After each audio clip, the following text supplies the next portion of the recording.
Vidhyalakshmi NEET JEE Academy welcomes you to the next video. In the video, we will talk about Mendel's laws of inheritance.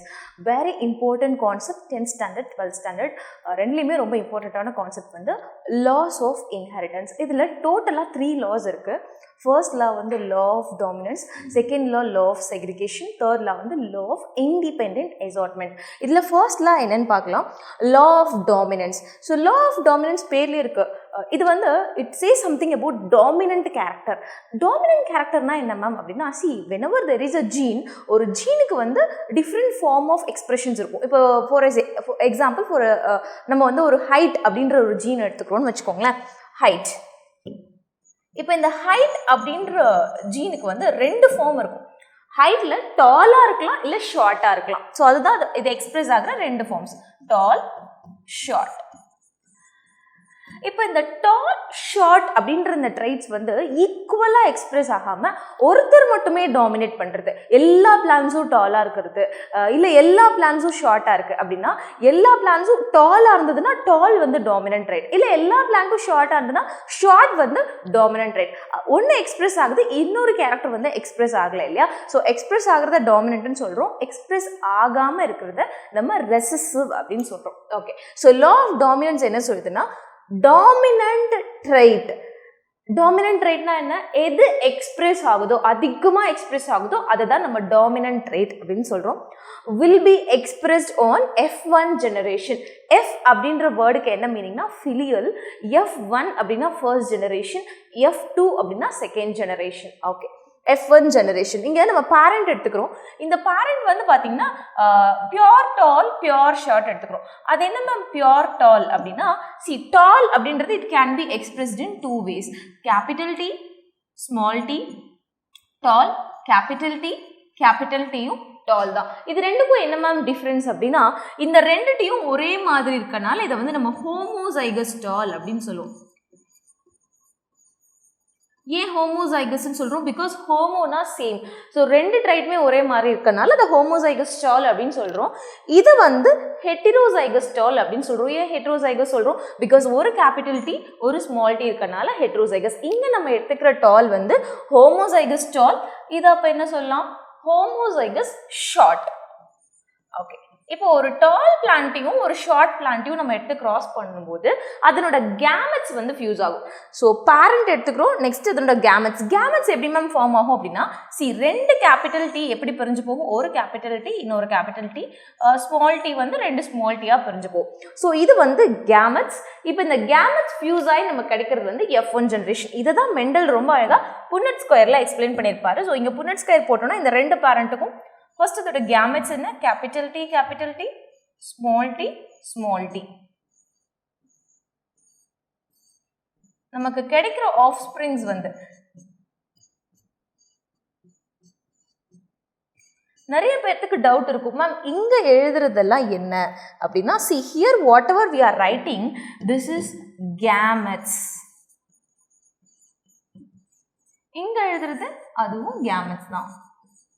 ஏன் ma'am ரெண்டு side எழுதுறோம் அப்படின்னா, ஒன்று மேல் gamete, இன்னொன்று female gamete. Ma'am இதில் எது மேல் இதில் எது ஃபீமேல்னா இட்ஸ் அப் டு யூ. நீங்கள் எதை வேணால் எடுத்துக்கலாம், இதை மேலுன்னு எடுத்துக்கலாம், இதை ஃபீமேல்னு எடுத்துக்கலாம். ஸோ ஒரு பக்கம் மேல் கேமெட்ஸ், இன்னொரு பக்கம் ஃபீமேல் கேமெட்ஸ், இந்த மாதிரி எழுதிட்டு, அப்போ இந்த பாக்ஸ்குள்ளே இருக்கிறதெல்லாம் என்ன மேம் அப்படின்னா, இந்த பாக்ஸ்குள்ளே இருக்கிறது எல்லாமே children offspring. Offspring அப்படின்னா சில்ட்ரன். ஓகே, இப்போ இந்த சைல்டு இந்த 4 ட்ரைட்டை பாருங்களேன், 4 ஆஃப் ஸ்ப்ரிங்குமே எப்படி இருக்குன்னா டாலாக தான் இருக்குது. ஆக்சுவலி மெண்டல் எதிர்பார்த்தது என்னென்னா, ஒரு டால் பிளான்ட்டையும் ஒரு ஷார்ட் பிளான்ட்டையும் கிராஸ் பண்ணும்போது, ஓகே 4 பசங்க இருக்காங்க அப்படின்னா 4 பிளான்ஸ் இருக்குன்னா அதில் 2 பிளான் டாலாக இருக்கும், 2 பிளான் ஷார்ட்டாக இருக்கும். ஏன்னா பேரண்ட்டில் நம்ம டால் ஷார்ட் எடுத்துக்கிறோம் இல்லையா, அப்படின்ற ஒரு எக்ஸ்பெக்டேஷனோட மெண்டல் அதை கிராஸ் பண்ணியிருப்பாரு. பட் அவருக்கு வந்து ஷாக்கிங் ரிசல்ட்டாக என்ன கிடைச்சிருக்கும் அப்படின்னா, 4 பிளான்ட்டுமே வந்து டாலாக இருந்திருக்கும். ஸோ அதை வச்சு தான் அவர் என்ன கன்க்ளூஷனுக்கு வராரு அப்படின்னா, எது டாமினன்ட் ரைட்டோ அதுதான் முதல் ஜெனரேஷனில் எக்ஸ்பிரஸ் ஆகும் அப்படின்னு சொல்லியிருக்காரு. That is law of dominance. Dominant trait will be expressed on F1 generation. So F is not for first, F is for filial and this is the TT. So இது வந்து என்னன்னா டால். என்ன டால்? Homozygous டாலா heterozygous டாலானா heterozygous டால். ஏன் heterozygous tall சொல்றோம்? Because it contains two different types of trait, capital T, small t. Okay. Next law, second law என்ன அப்படின்னா law of segregation. Segregation அப்படின்ற வேர்டுக்கு மீனிங் என்னன்னா பிரிஞ்சு போறது, செப்பரேட் ஆகி போறது தான் segregation. இந்த segregation எங்க நடக்குது, யாருமே பிரிஞ்சு போறா அப்படின்னா ஒரு பேரண்ட்டுக்கு இருக்கிற ரெண்டு ட்ரைட்டுமே வந்து என்ன ஆகும் அப்படின்னா தனித்தனியா பிரிஞ்சு போறது தான் law of segregation அப்படின்னு சொல்றாங்க. Out of two alleles. Allelesனா என்ன மேம்? What is allele? நம்ம இப்பதான் பார்த்தோம் இல்லையா, ஒரு ஜீனுக்கு ரெண்டு ஃபார்ம் இருக்கலாம், இல்லை ரெண்டுக்கு மேற்பட்ட ஃபார்ம்ஸ் இருக்கலாம். இப்போ ஃபார் எக்ஸாம்பிள் ஹைட் அப்படின்ற ஜீன் எடுத்துக்கிட்டோம்னா அதுக்கு என்னென்ன ஃபார்ம்ஸ் இருக்கு? டால், ஷார்ட். இப்போ மல்டிபிள் அல்லனா நிறைய ஃபார்ம்ஸ் இருக்குது. ஃபார் எக்ஸாம்பிள் பிளட் குரூப் எடுத்துக்கோங்க. பிளட் குரூப் வந்து ஆல் ஓவர் த வேர்ல்டு வந்து எல்லாருக்கும் ஒரே பிளட் குரூப் கிடையாது. There are different blood groups. என்னென்ன பிளட் குரூப் இருக்கு? A blood group, B blood group, O blood group, AB blood group. So இது எதனால இந்த மாதிரி இவ்வளோ ஃப்ளேவர்ஸ் நமக்கு கிடைக்குதுன்னா because one gene can be expressed in more than two forms. This is example for multiple allelism. This is allelism. Okay, so allele அப்படின்றது ஒரு gene ஒன்றுக்கு மேலே more than two or more than one ஃபார்மில் express ஆகிறதா நம்ம alleles அப்படின்னு சொல்கிறோம். Okay, out of two alleles, அதாவது ஒரு டால் ஒரு short, out of two alleles. இல்லை டால்னா ரெண்டுமே கேபிட்டல் டீயாக இருக்கலாம், இல்லை இப்படி இருக்கலாம், ஷார்ட்னா இப்படி இருக்கலாம். ஓகே, இதில் out of two alleles during gamete formation, எப்போல்லாம் கேமெட் ஃபார்ம் ஆகுதோ அப்போ each allele is getting separated. Here it is written, see, you can see here. So this is parent. During gamete formation, what is happening? Capital T separated from another capital T. இந்த small t பாருங்களா, ஒரு small t ல இருந்து இன்னொரு small t வந்து separate ஆகுது. Very simple, law of segregation. Law of segregation na parentsல இருந்து அந்த gametesக்கு வந்து அந்த traits வந்து செப்பரேட் ஆகி போகுது. இப்போ இந்த பர்டிகுலர் gamete நீங்க எடுத்துக்கும்போது for example capital T இல்ல small t இப்படி எடுத்துக்கும்போது இதுல வந்து மேம் இது ஹோமோசைகஸ் கேமெட்டா, மேம் இது ஹெட்ரோசைகஸ் கேமெட்டான்னு கேட்டிங்கன்னா அப்படி ஒரு கண்டிஷனே இங்கே கிடையாது. ஏன்னா gametes are always pure, they are never hybrid. So gametes எப்பவுமே எப்படி இருக்குன்னா பியூராக தான் இருக்கும். அதனால தான் நம்ம இதை என்னன்னு சொல்கிறோம் அப்படின்னா law of purity of gametes. ஏன் இப்படி சொல்கிறோம்? பிகாஸ் பேரண்ட்டுக்கு தான் ஹோமோசைகஸ் ஹெட்ரோசைகஸ் கண்டிஷன் இருக்கே தவிர கேமெட்ஸுக்கு there is no such condition like that. Okay, அதே மாதிரி புன்னட் ஸ்கொயர் போடும்போது நமக்கு என்ன கிடைக்கும்? ஆஃப்ஸ்ப்ரிங் கிடைக்கும். ஸோ லா ஆஃப் டாமினன்ஸில் இருக்கிற அதே புன்னட் ஸ்கொயர் அதே பேரண்ட் கேமெட்ஸ் தான் இங்கே எடுத்திருக்கீங்க. இங்கே எக்ஸ்ட்ரா ஒரு கண்டென்ட் என்ன லேர்ன் பண்ணிக்கிறீங்கன்னா இந்த கேமெட்ஸ் வந்து இண்டிபெண்ட்டாக செப்பரேட் ஆகுது. ஃப்ரம் த பேரண்ட்லேருந்து இந்த ட்ரைட்ஸ் வந்து பிரிஞ்சு வருது அப்படிங்கிறது தான் லா ஆஃப் செக்ரிகேஷன். அண்ட் அந்த கேமெட்ஸில் வந்து ஹோமோசைகஸ் ஹெட்ரோசைகஸ் ஹைப்ரிட் இந்த மாதிரியான விஷயம்லாம் கிடையாது. They always pure. Okay, next is third law. Third law is independent assortment. Independent assortment na enna? There is no such condition. இப்போ வந்து இந்த ஜீன் வந்து இந்த ஜீனோட தான் இருக்கணும், இவங்க சொல்றதை தான் கேட்கணும், அந்த மாதிரி எந்த ஒரு கண்டிஷனும் இல்லாமல் இருக்கிறது தான் இண்டிபெண்ட் அசார்ட்மெண்ட். இண்டிபெண்ட்டாக ஒரு ட்ரைட் வந்து இன்னொரு ட்ரைட்டை விட்டு பிரிஞ்சு போகிறது தான் law of independent assortment. Completely different pair of alleles are passed on to offspring independently of each other. Okay, ஒரு எக்ஸாம்பிளோட பார்க்கும்போது உங்களுக்கு புரியும்.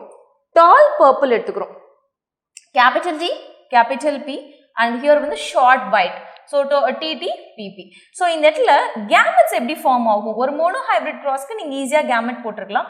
டைஹைப்ரிட் கிராஸ்க்கு எப்படி கேமெட்ஸ் ஃபார்ம் ஆகும் அப்படின்னா ஃபர்ஸ்ட் இந்த கேபிட்டல் T எடுத்து இந்த கேபிட்டல் Pயோட கிராஸ் பண்ணும்போது இந்த கேமெட் கிடைக்குது, கேமெட் நம்பர் 1. நெக்ஸ்ட் அதே கேபிட்டல் T எடுத்து இதோட கிராஸ் பண்ணும்போது second gamete. Next from here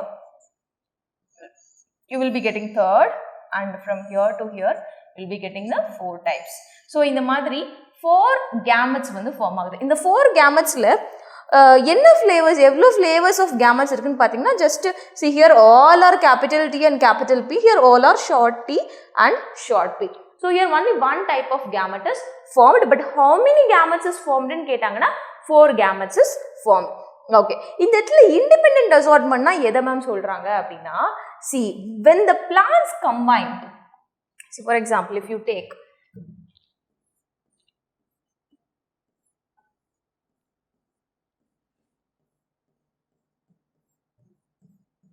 இப்போ இந்த கேபிட்டல் T வந்து கேபிட்டல் P ஓட merge ஆகலாம்,